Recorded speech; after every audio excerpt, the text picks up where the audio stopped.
Before I start my video on Mythic Negan, you can get this character from getting the Mythic tokens based on the S-class characters you already have. You guys know how it works. If you want to check out the calculator I made, you should see a link in the top right hand corner. You only need 72 Mythic tokens, which isn't too hard to come by, and it's a little less than what we had for Abraham, a previous character that I looked at. But Negan looks like a pretty good character to pick up. Let's see what he's got in store. Hello survivors, and welcome to another Walking Dead Road to Survival video. And in this video we're going to be taking a first look at Negan, who is going to be getting a mythic character once the Conquest update comes. We did get a little bit of information on this character already on the original Conquest reveal videos, but we're going to be going over him in depth today. Visually on the right hand side, he's Negan as you know him. He's got the leather jacket on. It looks like he's got a breastplate on as well. On the left hand side you can kind of see it a little bit better, but he's of course got, what's that, Lucille in his hands. And is that Alpha on his back on a stick? It looks like he's just put Alpha's head on a stick. That is interesting. He's also got a bunch of grenades around his waist. Pretty cool. I like that quite a lot. But on the left hand side, as we can see, his art is fully animated. I like it. It's giving that, it looks like he's giving a proper deep laugh, you know. It's like Negan laugh, and we definitely can see the breastplate here. It's been shot up a little bit, but I guess it can be quite hard to come by new breastplates as time goes by. You know, the bulletproof vests, they're going to get more and more sort of messed up. Now we'll look at his stats at a gold mythic tier 5 level 600. You can see that he does get 14,232 attack, 13,183 defense. Right now he has 14,702 HP, but he is getting it buffed. We will look into that a little bit later on, but it's part of his kit that is not his weapon, not his leader skill, not his combat mods. So it is obviously going to be one of his passives. It is giving him a little bit of a boost, and it is going to be up to 14,702. He is a strong character. He is considered a damage dealer, and he of course is a mythic character. On the right hand side you can see he is a member of the Saviors. I will continue to bring attention to the allegiances of all these characters when I go over them, just for your interest for future endeavors. Now we're going to take a look at his adrenaline rush. It is called Brute Force. It is a 66 AP cost rush. Deal 2 attacks of 300% damage, 600% total to one enemy. 2 other enemies take 25% of this character's max HP as main damage, which is actually pretty interesting. We did hear that some of this stuff was going to come in terms of how the damage was going to be dealt with things like burn and bleed, but it does look like there's going to be potential for that to happen with Maim here. Well, there's definitely potential for that to happen with Maim, but it is going to be off of his HP stat, which is getting base boosted based on something else in his kit, which we'll look at later, like I said. But 25% of this character's current HP, if you didn't touch it at all, would be around about 3.5, just over 3,500 damage done to 2 other characters in Maim. And Maim is flat damage. It doesn't matter how much defense someone's got, they will always take that much damage in Maim. But it can be resisted, and there will obviously be characters out there that could have Maim resist in their passives or Maim resist on their combat mods. So here we are on the rush turn, and I am going to rush Beta here with Negan. We are going to hopefully finish him off with the first attack. We do quite a lot of damage. The second attack nearly breaks through, and there was a third attack. That is interesting. So there might be another part of his kit based on the fact that he got a takedown. We'll have to look forward to that, where he gets an extra attack, or it could just be a problem with the rush where it's doing 3 attacks instead of 2. But this would obviously work with weapons, stun on attack, splash damage, any kind of weapon effect that you can think of would proc when he does these separate attacks. You can also see that there were main damage done to 2 other characters that was not the initial target, and that is bottom left hand corner being Sophia and top right hand corner being Gator.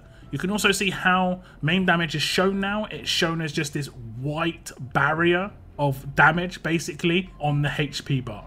So very interesting rush, and it did hit extremely hard. Obviously trait damage would have been bigger, but we have someone on the defense team who gave a Guardian Shield to the Gator, so I couldn't focus him initially. The damage output of this rush is obviously really good, because you could potentially take down 4 characters if it is meant to only be 2 separate attacks. because the two maims could take down somebody if the maim damage was high enough or their HP was low enough. The two separate attacks could also take down two separate characters as well. Extremely powerful as a damage dealer on an attack team. Now when we go across to his signature move, it is called Toxic Brutality. It has got an initial cooldown of turn 2, cooldown of 3, and number of uses of 999. Attack an enemy for 200% damage. One other enemy gets 30% infection for 2 turns. And it does look like the infection icon is just the wrong icon again. This is alpha footage, guys, so a lot of this stuff is still in progress, and it will be obviously fixed once this goes live. But you all know what infection does. If a character gets infection, if they do not heal that percentage in the allotted time, which is 2 turns, they will be instantly taken down, and that is going to be extremely powerful against these really high HP characters in the Mythic era. So definitely going to be very effective. 200% damage is reasonable. That's going to do about half the damage of one of his hits on his rush, which was hitting pretty hard as it is. Signature moves aren't meant to do huge amounts of damage. It's just meant to be a boost if it is offensive over a basic attack. I've also learned that with signature moves, the amount of AP you gain is a solid 35, regardless of what weapon you're holding, regardless of if it hits multiple characters, regardless of if you even do damage. So for instance, a character like Jesus who just did focus would still gain 35 AP. Negan would do exactly the same here with that single target damage. For a character on an attack team, you do get 20 AP for a basic attack and up to 10 with a huge bonus on your weapon. The fact that it was announced that there will be no AP on attack leader bonuses in the Mythic era, that means that it would generally always be beneficial to do your signature move over a basic attack to just gain AP, and obviously it's going to have bonuses on top for doing the signature move on turn 2. Okay, so we are on turn 2 and we are going to do the signature move of Negan. I am going to focus Abraham because I've already weakened him quite a bit. I should gain 35 AP from this signature move, so I should go up to 63 total on my AP. So let's have a little look. Swipe left. We are going to do quite a bit of damage as well. 12,500. Obviously, signature moves can crit because it is just effectively an enhanced basic attack. So a 200% basic attack crit is extremely powerful, and it was enough to finish off Abraham there. But you can also see my AP is going up to 63, just shy of the 66 required for a natural turn 3 rush. So I would need AP from somewhere else or to be attacked for that to happen. You can also see that Sophia is got the infection, so in 2 turns, unless she was healed for 30%, she would be instantly taken down, just as infection has always worked. So obviously this signature move looked like it was extremely powerful just based on the fact that it did hit that crit, which for huge amounts of damage. The one other enemy getting 30% infection is obviously a nice little cherry on top. That is going to be nice long term. He could potentially be used on a defense team because of this. He has got parts of his kit with the maim on the rush where you could just go all in on HP to make that main damage extremely high. And the fact that you can obviously crit on these signature moves just amplifies the potential against attack team characters, especially when the mythics will first come out, because I think a lot of attack teams will primarily be percentage damage. So a lot of people will try and amplify that and go all in on attack stats. So overall, I think actually quite a powerful signature move, and I like it quite a lot. It has got a reasonably slow cooldown though compared to some of the other signature moves we've seen, but it has got the same sort of initial cooldown that we want to see. Now Negan as a mythic character, of course, will have the mythic abilities, the passive abilities. He is a damage dealer, so he will get agility just by default. 10% increase in basic attack damage.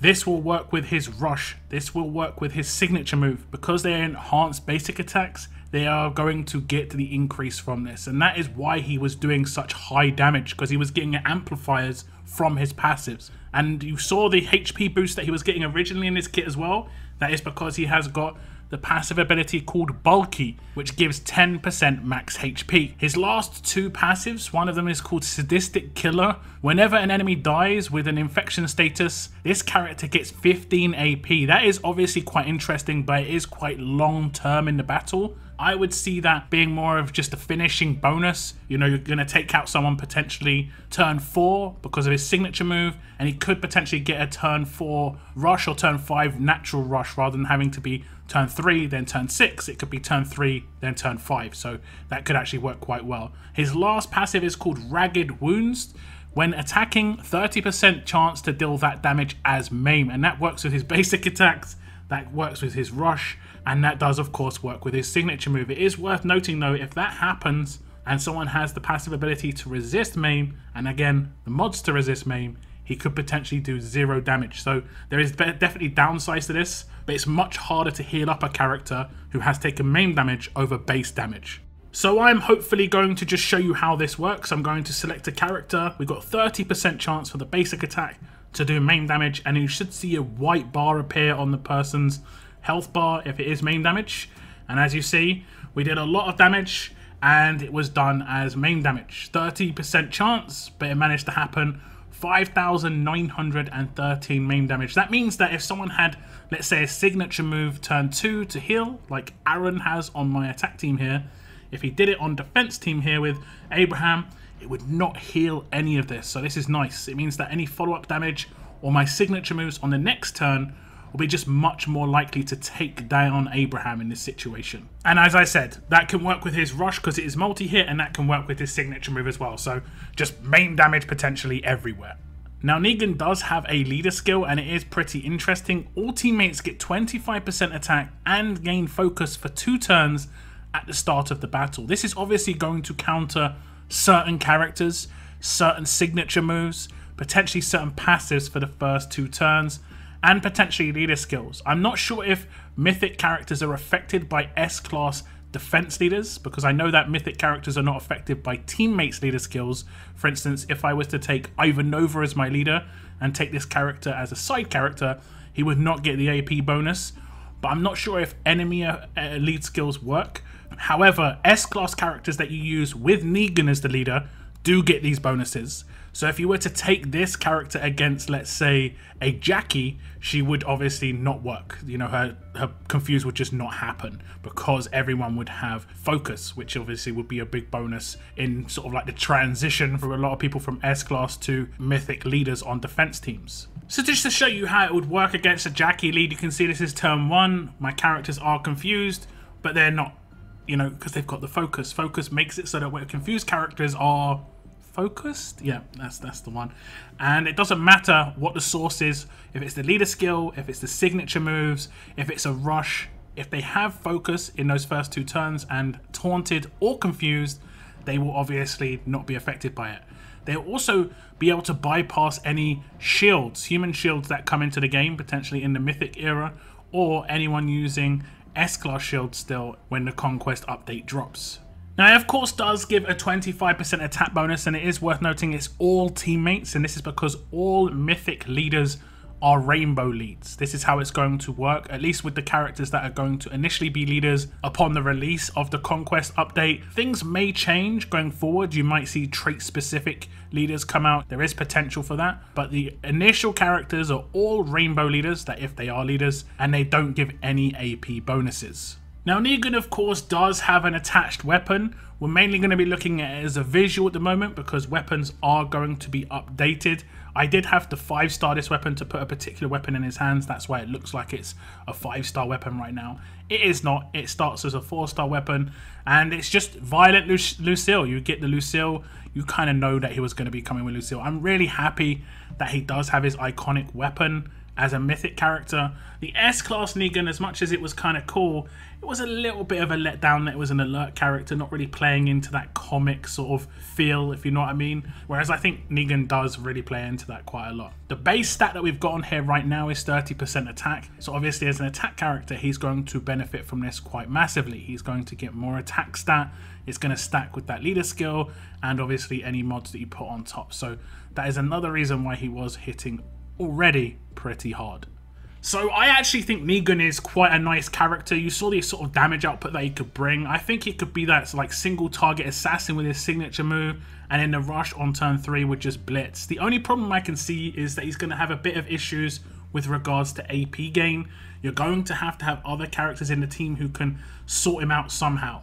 be it with a passive that gives AP based on doing stuff. We did see something in the Conquest reveal video where it was showing that one of the characters, I'm not going to say who because maybe we're going to look at them in the future, but if they hit a crit, they'd actually give AP to another character, and this would obviously work really well with Negan because he needs it just a little bit more. Even if I had a huge bonus, I only had a very large, he would still be at 65 out of 66. So either he needs to be attacked by somebody or he needs to have AP from somewhere else. And because he's a strong character, he can't hold any of those AP to self weapons. So there has to be at least one 8% weapon in the team for him to get that natural turn 3 rush, which is not too much a big deal on an attack team. On a defense team, I think he would still get a natural turn 3 rush regardless, just because of a 40% AP bonus. And depending on how you geared this guy, I definitely think he could be viable on a defense team, but it's hard to say whether he'd be viable on a defense team while still be used on your attack team. It's going to be basically one way or the other. But do tell me what you think about Negan as a mythic character. Are you happy with the way he's turned out visually, keeping to these sort of iconic styles of Negan? What do you think about his kit, the kind of damage that he's going to bring to the table? Do you like his leader skill? Any thoughts on Negan as a mythic character? Please leave it in the comments down below. That is going to be, however, the end of my video. If you did enjoy it, please hit the like button, and if you want to know when future videos come out, make sure you hit subscribe and turn on notifications. You have to turn on notifications to be alerted when my videos come out, when my live streams start. But that is the end of this one now, guys. I want to thank you very much for tuning in, and as always, keep on surviving, guys. Keep on surviving.